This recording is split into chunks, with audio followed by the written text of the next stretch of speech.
Welcome to the new weekly outlook. Let's go ahead and start off with quick fundamentals and then go ahead and move on to the technical side. For the most part, the macro fundamentals are the same. You still have those geopolitical tensions. You still have more sanctions being put into place. You're starting to see how the different countries are reacting to the geopolitical tensions. And we're still seeing those safe haven currencies and commodities increasing in price and gaining strength. Now let's go ahead and move on to what's actually happening with Bank of Japan. So we know that the yen has been gaining some strength over the past couple of weeks with the entire war situation, but we still need to remember that Japan is also its own economy and that it is still very weak. So when it comes to Japan's economy, we're still seeing those accommodative stances, monetary policies, and we are still seeing that there's no discussion around increasing interest rates or anything like that. Instead, now what we have is CPI increasing at a pace of 2% or more at some point this year as the energy prices continue to increase, which is leading to a weaker yen and stabilizing phone charges feed inflation. At the moment, Bank of Japan is expected to keep all of its policy settings on hold at this week's central bank meeting, which is going to be happening later in the week, just a couple of days after the Federal Reserve is going to talk about their interest rates. So with the Federal Reserve, we have been getting this sentiment of increasing interest rates for sure. Whether it's going to be a half a basis point or quarter basis point, that's the only discussion that's kind of going on at the moment. Now for the Federal Reserve, the dual mandate is again price stability, which is inflation, keeping inflation in check, and then also maximum employment. So what we're starting to see now is that the job market data that we have been getting so far is not really showing the real picture. And instead, the gap that we had between the jobs opening up and people actually going and working is starting to narrow down a bit, which is a good thing because that leads right into that sentiment of increasing interest rates and that the economy will be able to handle increased interest rates if we do end up maintaining or increasing coming Wednesday. So macro fundamentals, again, quick recap. You still have the geopolitical tensions. We're still having to see energy prices increase because of that. And then you also have a weak yen just from an economic perspective, but the only reason why it's gaining strength is because of the war. And then also we're starting to see some supportive fundamentals coming out, leading to whether or not we're going to end up increasing the interest rates. When it comes to economic calendar, quite an easy start this week, nothing too crazy. Now going into Tuesday, you have some claimant count change data coming out from the UK. So that's going to be one thing to pay attention to, at least for the first 30 minutes of the market open. And then you have the economic sentiment coming out from Germany. And then in New York session, you have PPI coming out. So this is going to be important because this kind of tells you how much cost the producers have been eating up and how much cost has yet not been passed down to consumers. So last month, we saw a massive hike between previous and actual, and this is a cost that has not been yet passed down to the consumers, which we will see in the next coming weeks and couple of months as well. So for the most part, we're expecting it to stay the same and not an increased inflation from a producer's perspective. So tomorrow's going to be kind of an important day to trade. If you're trading New York session, you can expect some volume around that. Now going into Wednesday, you have a couple of important data coming out when it comes to New York session again, where you have CPI from the from Canada, from the Canadian perspective, and then also you have the retail sales coming out from US. But more importantly, you have interest rates coming out after a couple of hours. So it seems like we are expecting a quarter basis point hike compared to the previous, but we'll see whether we're going to see a quarter basis point hike or half a basis point. But the most important thing is going to be the press conference and the FOMC statement. Press conference is going to be important because they will be asked different questions about different scenarios and how the central bank will react to that. And obviously, you will see the market reacting heavily to any answer that Powell gives. And then going on to Thursday, you have interest rates from the UK coming out. So same thing here, pay attention to their policy summary. And it seems like we are expecting another quarter basis hike here as well. Then you kind of end off the week quite easy when it comes to fundamentals. Let's go ahead and move on to the technical side. We're going to start off with a quarterly time frame since there's only 16 days left until this quarter ends. So you have that 156 level here that we have been looking at for quite some time already. And then you have this little support. Let's just call it 149,500. So as you can see, for the past couple of quarters, price has only been fluctuating between 149.500 or 150, whichever one, and 156. So in order for us to continue bullish or bearish with some volume, we need to break out of one of these two levels. So when you see these two levels on lower time frames, just remember that these are very important levels. And whenever price approaches them, you need to see clear break and retest and confirmation instead of looking for impulsive trades if you're trying to turn those scalps into swing trades.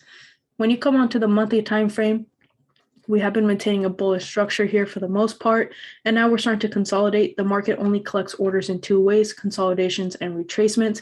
So right now we're consolidating. We came all the way down to this 150, 151 level here almost, and then retraced right back up to 153. So when we dropped down to the weekly time frame, we saw that price held onto a support here. And this supports the fundamental that we saw right now of a weakening yen. So clearly it seems like the pound is gaining a little bit more strength against the yen. So last week we closed bullish here after making that massive bottom wick rejection, kind of grabbing liquidity from down here. As you can see, a lot of consolidation, right? And then this week we started off very bullish, no bottom wick whatsoever. If we're going to see a continued bullish push, what I want to see is price breaking out of this little support area and then continuing to push up. So this is around that 154 area. If price breaks above 154, then we can look for at least a 200 pip trade coming up to 156. But if price fails to break above that, then I do think we're going to end up kind of fluctuating in these areas. For that, we're going to drop down to the daily time frame. You got a nice little break and retest here last week as price started pushing up.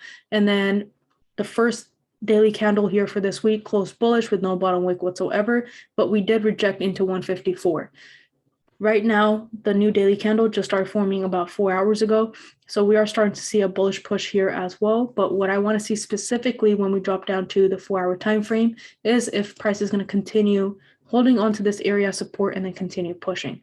So if you're going to look for any sort of, let's say, sell opportunities, then I would say wait for 153.500 here to be broken, just so you don't get stuck in any sort of a fake out when price is trying to come back and kind of react into these areas.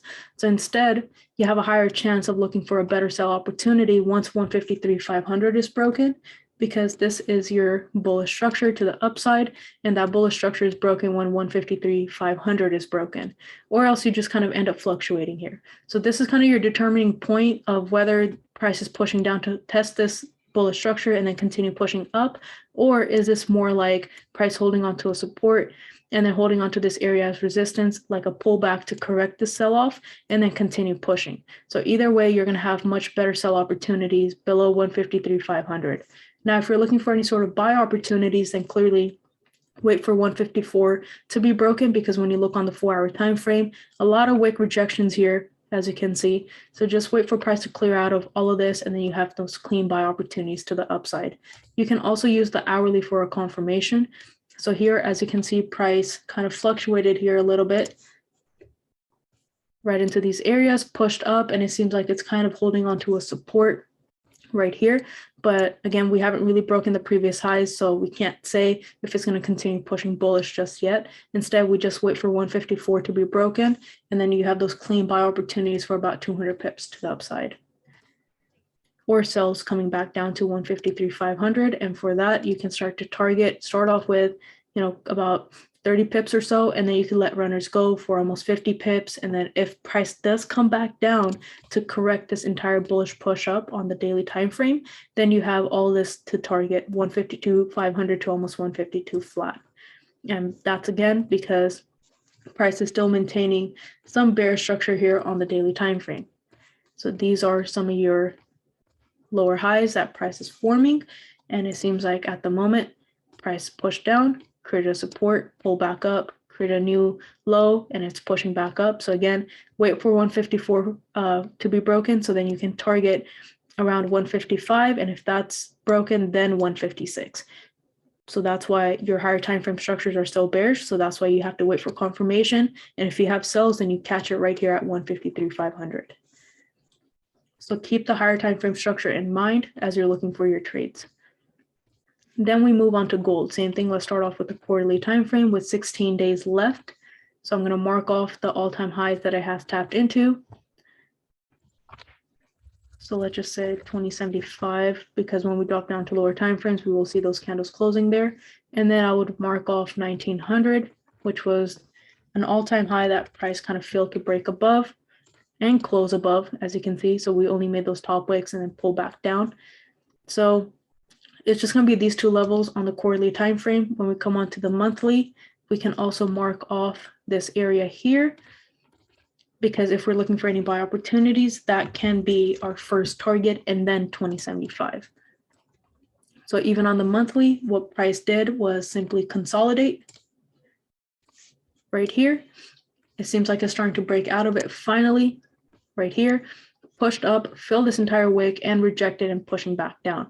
So if you're going to look for continued buy opportunities, it's very important for us to maintain above 1900. So then we can target 1975 again, and then 2075 here. And that's only going to happen with those increased geopolitical tensions and obviously increasing energy prices and all of that.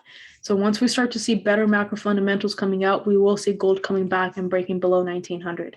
Don't forget that 1900 is also an area of liquidity, which we have been looking at for many weeks now and months now. So in this area of liquidity, a lot of consolidation, a lot of wick rejections, price tapped into it, massive sell-off. You got that nice little break and retest here before we pushed up about 2 weeks ago. Last week, we made that top wick at 2075, came back, closed right above 1980 here. And then now price is pushing back down. So if you want to catch any of the sells coming back down to 1900, because again, price broke out of consolidation and we haven't seen any sort of retest here yet. So if you're going to look for any of those sell opportunities, drop down to the daily time frame. And now what I want to see is some form of break and retest of 1975, given that it was an important level, and then continue to push down. So last daily candle closed with no top wick and no bottom wick, which tells me that there's a ton of bearish volume there. And then now we're starting to see price kind of reacting off of these areas. So I want to see a push up, a correction of this sell-off that happened, drop down to the 4 hour now. So a correction of the sell-off that happened right into areas of 1970 and 1975, and then a continued sell. So then we can come back and target, let's say you caught a trade somewhere here after a retracement, you have about 200 pips, and those 200 pips can easily be turned into, 700 if you come back and tap into 1900. But obviously take it couple of pips at a time. So first target, let's say you caught it here. So first target this little support, which is 85 pips. Let runners go for your 200 pips. And then once price breaks below that, expect another break and retest, and you can look for continued entries as price continues pushing down. Obviously, that's not going to happen in a day or two. It can take a week or a couple of weeks for that to happen. Now you drop down to the hourly time frame. So a lot of little retracements here, which we don't see on higher time frames, right? So that shows me that there's exhaustion here. And soon as maybe it's this level, and soon we will see price retracing into 1970, 1975 before a continued sell-off. So those are some of the things I would watch out for when it comes to GJ and gold. If you guys have any questions at all, just feel free to reach out whenever on Instagram at SharmaFX, or you can comment below. But the easiest way to get a response from me would be at SharmaFX. So trade safe this week. You have interest rates coming out, and you're going to see some great volume on Tuesday, Wednesday, and Thursday.